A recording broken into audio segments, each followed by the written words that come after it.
Today we're talking about some tips I have on preparing for, shooting, and editing a sports video, in this case particularly for a professional lacrosse team. Hey folks, my name is Colin. I'm a photographer and videographer from Hamilton, Ontario, and today I'm really excited to break down some of my tips and tricks that I've learned for creating sports videos. Now, a lot of what I have to say should transfer over to shooting and documenting any sport or event, but today in particular, I'm going to be talking about my work for the Toronto Rock and how I create a cinematic game recap. Stay tuned for that final project that I'll add into the end of this video. Let's get started. My preparations for a game day are relatively simple depending on what the project is. I usually set up my camera rig at home and just throw it in the front seat of my car so that when I arrive, I'm ready to shoot right away. Today, I'm bringing my gimbal along to get some really smooth movements just to mix it up from my usual handheld work. When I first arrive at the venue, I'll grab my camera and get a few exterior establishing shots. I'll then make my way through security and COVID protocols and find a place to dump my bag. Thankfully, this particular venue has a separate private room that all the media get to use. Once I've dropped my stuff off, I head into the facility and get some more establishing shots. Again, I like to shoot pretty wide for some of these, but I find that pulling out the telephoto lens and getting some of the details, they're helpful as well. Once I feel like I have enough stuff, I'll then head down to the floor to shoot warm-ups. Something I like to keep in mind is to shoot for moments that fans don't often get to see.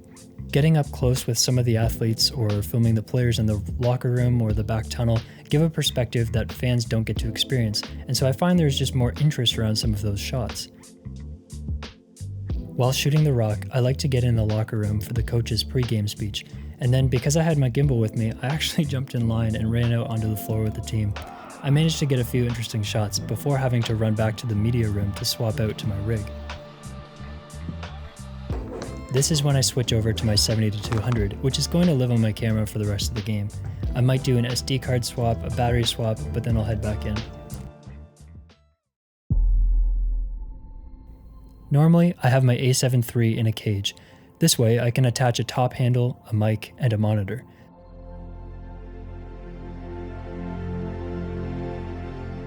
I also attach these rails to the bottom so that when I'm holding my camera rig, I can tuck it against my stomach. This just helps with having 3 points of contact, which results in smoother footage. Having a top handle also allows me to distribute the weight properly, again leading to smoother footage.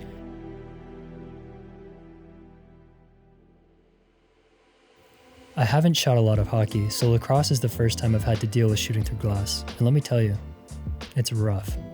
If you've never sat at the glass for a game before, let me show you the difference between looking through the photographer holes and the glass itself. As you can see, it softens up my image a lot. So for the most part, I try to stay at the photographer holes in the corners of the floor, or I'll actually move up a few rows and shoot over top of the glass. This is actually probably a good time to mention one of my biggest tips for shooting sports, and that's to move around. If possible, I try to switch up my location every few minutes. This way, when I get back to the edit, I've got different angles to play with and it just makes it look a little bit more interesting. Anyways, as the game goes on, I basically just run around and film the action from various locations. When shooting for a specific team, I'll actually go through and sometimes delete clips where I know nothing has happened or it isn't usable. Another thing that I do, and I learned this from my buddy Juan, I'll link his channel in here as well, is after a goal or a big moment, I'll stop the recording and then shoot a quick 1-second video of the ceiling. That way, when I get back to my laptop to edit, I can go through and find all the big moments without having to scrub through every single clip. Just for a reference, at the end of this game in particular, I think I had about 200 clips. As we near the end of the game, I swap back to the gimbal and hang out in the tunnel waiting for the final whistle. And as the game ends, I run out onto the floor and grab a couple last celebratory shots, which will make for a great way to end off my edit.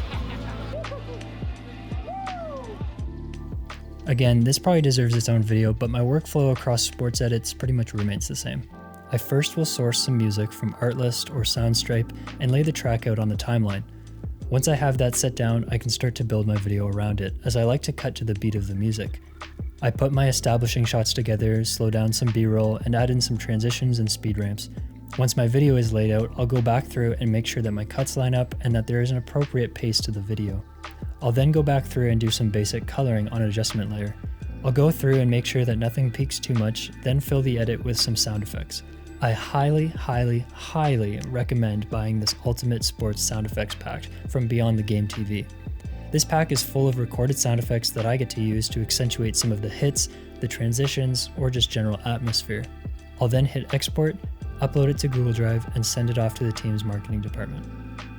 I'm actually going to close off this video by showing you what I created for The Rock. But before we do that, I ask that if this video was at all helpful or entertaining, if you could consider liking this video and subscribing to the channel. It really does mean a lot for me as I try to grow this avenue of sharing content, and I do really appreciate it. Also, feel free to connect with me on Instagram if that's something you're into.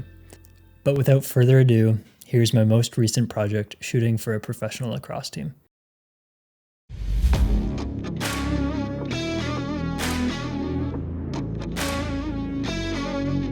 But you guys are the better fucking unit, right? Our 11 guys back there and our goaltender, we go into each and every fucking game knowing that you can be the best unit on the floor. Don't overthink things, okay? Focus.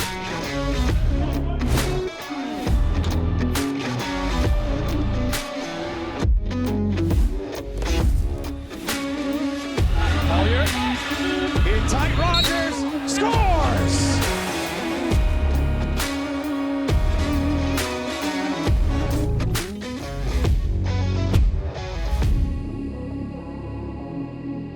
So Rocco go back to the power play and close out this first quarter. Schreiber lets it up, he scores!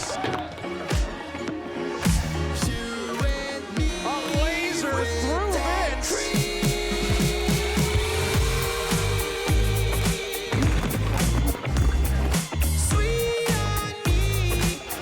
Rushing the floor again.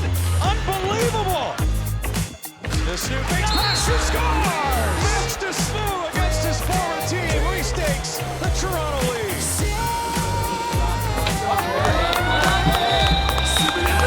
Good job! The Rock will get their revenge and hand Buffalo their first loss of the season. Toronto with a dominant 12-10 victory. Hey, it's me again. Just wanted to say thanks for watching, and I'll see you in the next video.